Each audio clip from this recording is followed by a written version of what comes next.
Hello dear students, आज की इस क्लास में आप लोगों का स्वागत है। फूड न्यूट्रिशन एंड हाइजीन, ठीक, जो हम लोग क्वेश्चंस को सॉल्व कर रहे थे उसी के कंटिन्यूशन में आज मेरा ये वीडियो है। ठीक, बहुत सारे क्वेश्चंस हम लोगों ने सॉल्व किए हैं और मुझे पूरी उम्मीद है कि आप लोगों को इन क्वेश्चन से बहुत सारा बेनिफिट होने वाला है। एग्जाम में आपको बहुत हेल्प मिलेगी, ठीक है, क्योंकि यही पैटर्न है क्वेश्चंस का। इसी तरह के क्वेश्चन आने हैं, हो सकता है इसमें से बहुत सारे क्वेश्चंस आपको हूबहू मिल जाए, बाकी कुछ इसी तरीके के दूसरे क्वेश्चन हो जाते हैं। इसीलिए मैं क्वेश्चंस को एक्सप्लेन करता हूं, जिससे कि अगर उस तरीके का कोई दूसरा क्वेश्चन भी आ जाए तो आपको उसका आंसर वहां से सॉल्व हो जाए। ठीक, तो ये हमारा क्वेश्चन है, natural source of sugar is. Sugar का नेचुरल सोर्स क्या है, चीनी का एक प्राकृतिक स्रोत क्या है। ठीक, तो देखिए ये हमारा पहला ऑप्शन क्या है, फिश।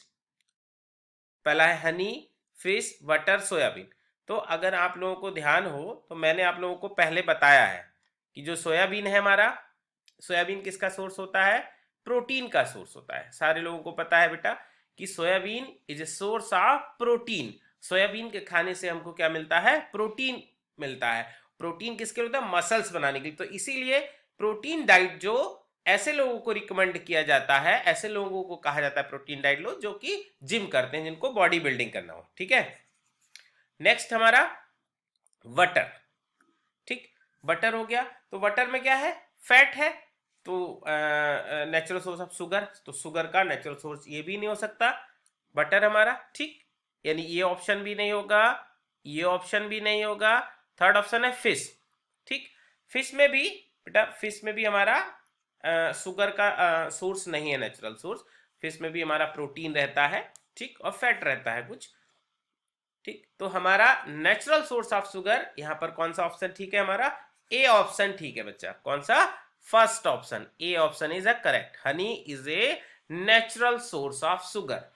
हनी जो हम खाएंगे बेटा वो नेचुरल सोर्स है शुगर का, उससे हमको ढेर सारा शुगर मिल जाता है। और शुगर क्या है, एक टाइप का कार्बोहाइड्रेट है बच्चा। ठीक है, नेक्स्ट क्वेश्चन आता है, इंसुलिन इज। इंसुलिन क्या है बच्चा, इंसुलिन क्या है। ठीक है, तो इंसुलिन क्या है बेटा, इंसुलिन एंजाइम है, नहीं है। मैं आप लोगों को पहले बता चुका हूं, हार्मोन है। हाँ yes, insulin is a hormone, vitamin नहीं है, कार्बोहाइड्रेट नहीं है। इंसुलिन क्या है, हमारा एक हार्मोन है। मैं इंसुलिन के बारे में आपको बता चुका हूं। इसी से रिलेटेड देखिए एक क्वेश्चन यहां पर भी है, अभी मैं इसका एक्सप्लेनेशन दे रहा हूं, ये दोनों क्वेश्चन सॉल्व हो जाएंगे और इससे रिलेटेड और भी क्वेश्चन आएंगे। देखिए हमारी बॉडी में एक ऑर्गन होता है जिसको हम पैनक्रियाज कहते हैं बच्चों। ठीक है, पैनक्रियाज, अग्नाशय। ठीक, तो ये जो पैनक्रियाज है इसको मिक्स्ड ग्लैंड कहा जाता है। क्या कहा जाता है बच्चा, ये क्वेश्चन भी खूब पाया जाता है। Mixed gland of human body, human body में, मनुष्य के शरीर में मिक्स्ड ग्लैंड कौन सा होता है। तो पैनक्रियाज को हम और क्या बोलते हैं, pancreas is also known as mixed gland. क्यों मिक्स्ड ग्लैंड कहा जाता है, क्योंकि ये दो काम करता है। इसके पास एंडोक्राइन पार्ट भी हो जाता है और एक्सोक्राइन पार्ट भी होता है। क्या, एंडोक्राइन और एक्सोक्राइन। एंडोक्राइन क्या होती है, डक्टलेस ग्लैंड। जो एंडोक्राइन पार्ट होता है ये कैसा होता है, डक्टलेस।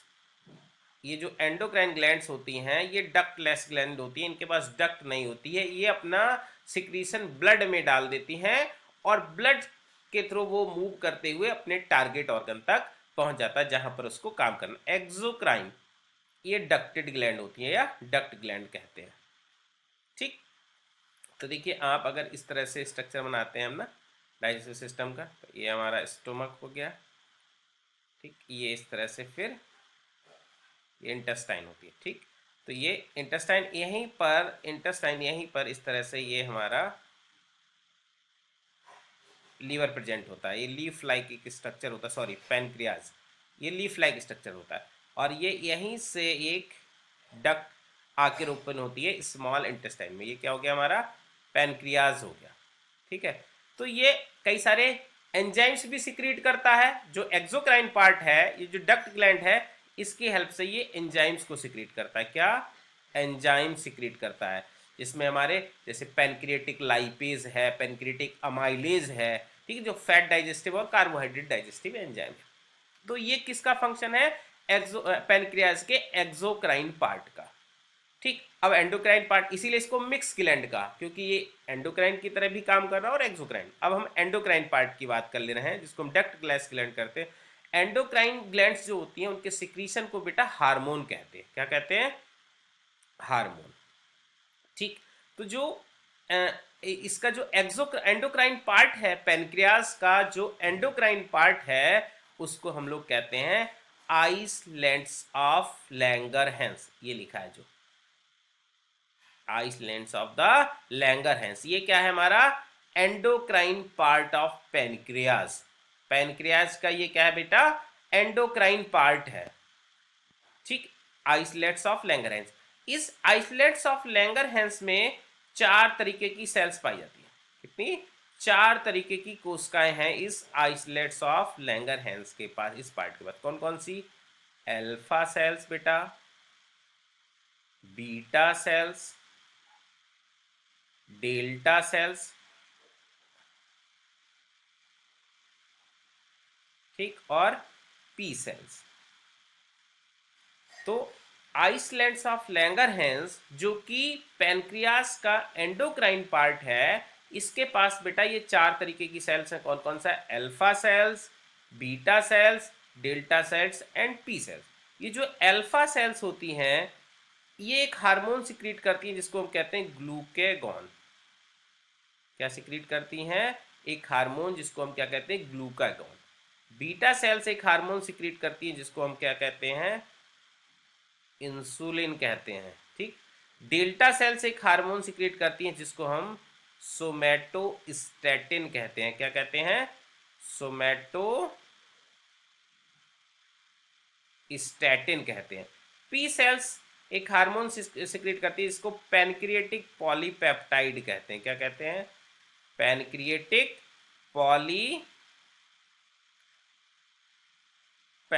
कहते हैं। ठीक, तो ये 4 तरीके की सेल्स हैं पैनक्रियाज के अंदर, जो पैनक्रियाज के आइसलेट्स ऑफ लैंगरहैंस पार्ट में पाई जाती है, जो कि एंडोक्राइन पार्ट है। ठीक, अल्फा सेल्स ग्लूकेगॉन का सिक्रीशन करती हैं, बीटा सेल्स इंसुलिन का सिक्रीशन करती हैं, डेल्टा सेल्स सोमैटोस्टैटिन का सिक्रीशन करती हैं, पी सेल्स पैनक्रिएटिक पॉलीपेप्टाइड का सिक्रीशन करती हैं। अब बच्चा ना, मैं इन सबके काम के बारे में बता देता हूँ, कौन क्या फंक्शन करता है। ठीक, तो पहले हम बात कर लेते हैं अल्फा सेल्स जो कि ग्लूकेगॉन का सिक्रीशन कर रही हैं। ठीक, ये ग्लूकेगॉन क्या करता है बेटा? ये ग्लूकेगॉन और इंसुलिन एक दूसरे के अपोजिट होते हैं। क्या होते हैं? अपोजिट, एंटागोनिस्ट होते हैं। ठीक, ग्लूकेगॉन का काम होता है ब्लड में ग्लूकोज का लेवल बढ़ाना। क्या काम करता है ये? ब्लड में ग्लूकोज का लेवल बढ़ाता है। ब्लड में ग्लूकोज का लेवल क्या कर रहा है? ये बढ़ा रहा है बच्चा। कैसे बढ़ाता है? जो ब्लड में ग्लूकोज स्टोर है उसको ब्रेक डाउन करके ग्लूकोज बाहर निकाल रहा है। ठीक, तो ग्लूकोज का लेवल ये बढ़ा दिया। ये तो काम हो गया ग्लूकेगॉन का। इंसुलिन, ठीक, इंसुलिन किससे निकल रहा है? बीटा सेल से। ये बीटा का साइन है। ठीक है, बीटा सेल से क्या निकल रहा है? इंसुलिन। इंसुलिन का काम क्या होता है? ब्लड में ग्लूकोज का लेवल मेंटेन रखना। कैसे मेंटेन रखता है?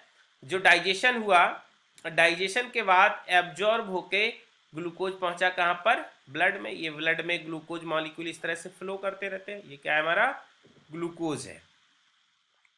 अब यहां से ये पहुंचेगा इंट्रासेल्युलर स्पेस में, और ये सेल्स के अंदर ग्लूकोज क्या है? इन कोशिकाओं के अंदर पहुंचना। ये क्या है? कोशिकाएं, सेल्स है। इन सेल के अंदर इस ग्लूकोज को पहुंचना है, तो इसका एक दरवाजा होता है बच्चों। क्या होता है? दरवाजा होता है, जिसको ग्लूट 2 कहा जाता है। इसके दरवाजे का नाम दे दिया एक ग्लूट 2। इस ग्लूट 2 बनाने का काम करता है हमारा इंसुलिन। तो अगर इंसुलिन नहीं होगा तो ये दरवाजा नहीं होगा, ये दरवाजा नहीं होगा तो ग्लूकोज इस कोशिका के अंदर नहीं जाएगा। तो जब कोशिका के अंदर नहीं जाएगा तो क्या होगा? तो सारा का सारा ग्लूकोज इस ब्लड में ही रह जाएगा, और उस बीमारी को कहते हैं हम डायबिटीज। तो इंसुलिन की कमी से जो बीमारी हो जाती है बच्चा, उसको क्या कहते हैं? डायबिटीज। तो डायबिटीज के पेशेंट जो होते हैं उनका ब्लड में ग्लूकोज का लेवल इसीलिए बढ़ जाता है। ठीक, क्लियर बच्चों बात ये? ठीक है, डायबिटीज में क्या होता है, ब्लड में ग्लूकोज का लेवल बढ़ जाता है। मुझे लग रहा है आप लोगों को समझ में आ गई होगी कि किस तरह से, क्यों डायबिटीज की वजह से ब्लड में ग्लूकोज का लेवल बढ़ जा रहा है। नेक्स्ट सेल्स जो थी हमारी डेल्टा सेल्स, ये डेल्टा का साइन है, डेल्टा सेल्स, ये सोमेटोस्टेटिन, ये हार्मोन्स बेटा ब्रेन सेल्स के द्वारा, हाइपोथैलेमस के द्वारा भी सिक्रिएट होता है सोमेटोस्टेटिन। ये न्यूरो सप्रेसर हार्मोन है, न्यूरो सप्रेसर मतलब नींद आने वाला, इससे नींद आती है, ठीक। Next P cells, P cells जो है पैनक्रिएटिक पॉलीपेप्टाइड सिक्रीट करती हैं, और ये पैनक्रिएटिक पॉलीपेप्टाइड क्या करता है, जो पैनक्रियाज है इसके सिक्रीशन को कंट्रोल करता है, यानी इस पूरे एंडोक्राइन जो पार्ट है पैनक्रियाज को, इसको कंट्रोल करने का काम करता है हमारा पैनक्रिएटिक पॉलीपेप्टाइड, ठीक। तो ये क्वेश्चन है, the isolates of Langerhans produces, क्या प्रोड्यूस करेंगी बेटा, इंसुलिन। क्लियर, इसका आंसर मिल गया देखिए, और इसका आंसर भी मिल गया, इंसुलिन इज ए हार्मोन, ठीक। अब ये क्वेश्चन है, a lactating mother is prescribe to take additional calories, उसको कितना एडिशनल कैलोरी लेनी चाहिए, ठीक। तो बेटा इसका आंसर जो होगा ये हमारा बी ऑप्शन, ठीक है, 400 plus kilo calorie energy additional चाहिए एक लैक्टेटिंग मदर के लिए, स्तनपान कराने वाली माँ को अतिरिक्त कैलोरी लेने की सलाह दी जाती, कितनी, 400 प्लस, ठीक। A jaundice patient should be given higher quantity of, पीलिया के रोगी को अधिक मात्रा में देना चाहिए, तो पीलिया के रोगी को अधिक मात्रा में देना चाहिए बेटा प्रोटीन एंड शुगर, क्या देना चाहिए, प्रोटीन एंड शुगर, क्योंकि जो शुगर होती है वो हीलिंग, प्रोटीन और शुगर दोनों की लिवर, भाई पीलिया में क्या हो जाता है, ज्वाइंटिस, ज्वाइंटिस क्या है, पीलिया, पीलिया में क्या हो जाता है, पिगमेंट होता है हमारी बॉडी में बाइलीरुबिन, इसका लेवल बढ़ जाता है, इसका लेवल बढ़ जाता है तो बॉडी में, इसीलिए येलोइश कलर दिखने लगता है, ठीक। तो अगर किसी पेशेंट को पीलिया है तो उसको हमें क्या देना चाहिए एक्स्ट्रा, उसको प्रोटीन एंड शुगर देने के लिए कहा जाता है, और उसको क्या नहीं खाना चाहिए, अल्कोहल नहीं खाना चाहिए, फैट ज़्यादा नहीं खाना चाहिए, क्योंकि वो सब कहीं ना कहीं लिवर को अफेक्टेड करते हैं, तो हमें लिवर को बचाना रहता है, ठीक। नेक्स्ट क्वेश्चन पे आते हैं हम। नेक्स्ट क्वेश्चन है हमारा, sodium restricted diet is advised in, ये मैं पहले भी बता चुका हूं बेटा, ठीक। तो जो सोडियम है, ठीक, ये हमको दिया जाता है हाइपरटेंशन में, हाइपरटेंशन क्या है, हाई ब्लड प्रेशर, ये क्या है, हाई ब्लड प्रेशर। तो जो अगर हाई ब्लड प्रेशर पेशेंट है, जिसका ब्लड प्रेशर ज़्यादा रहता है, तो ऐसे व्यक्ति के खाने में नमक कम करने की सलाह दी जाती है। नमक क्या होता है, हमारा सोडियम क्लोराइड होता है, NaCl। तो ऐसे व्यक्ति को सोडियम रेस्ट्रिक्टेड, सोडियम कम खाना चाहिए, नमक कम खाना चाहिए, ठीक। Patient suffering from diarrhoea is prescribe to avoid, अगर किसी व्यक्ति को डायरिया हो गया है, अतिसार हो गया है, तो ऐसे व्यक्ति को किस तरीके के खाना खाने से परहेज करना चाहिए, तो उसको सॉलिड खाना नहीं खाना चाहिए, ठीक है, उसको फाइबरस डाइट लेनी चाहिए, लिक्विड डाइट लेनी चाहिए, बट सॉलिड डाइट नहीं लेनी चाहिए। तो इसका ऑप्शन हमारा ए वाला ठीक हो जाएगा, solid diet. A water soluble vitamin A is, तो मैं बता चुका हूं जो फैट सॉल्युबल विटामिन है, फैट सॉल्युबल विटामिन मैंने बताया था, fat soluble vitamin edict, edict, edict, ADEK, ये फैट सॉल्युबल। इसके अलावा जो बची कौन, बी कॉम्प्लेक्स और सी हमारा, ठीक। तो यहाँ पर देखिए कौन सा ऑप्शन दिया है, बी दिया है ना, तो ये हमारी कैसी हो गई, वाटर सॉल्युबल विटामिन, ये तीनों की तीनों क्या हो गई हमारी, फैट सॉल्युबल विटामिन, ठीक। तो इसका ऑप्शन निकल आया।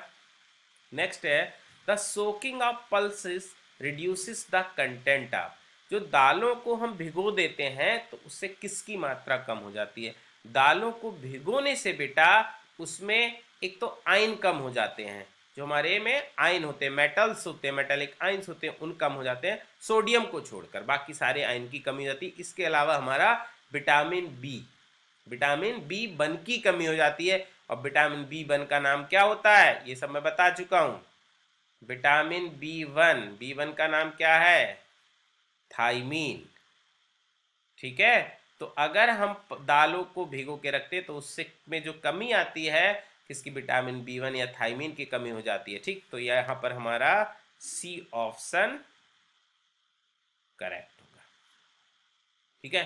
तो बेटा इस तरह का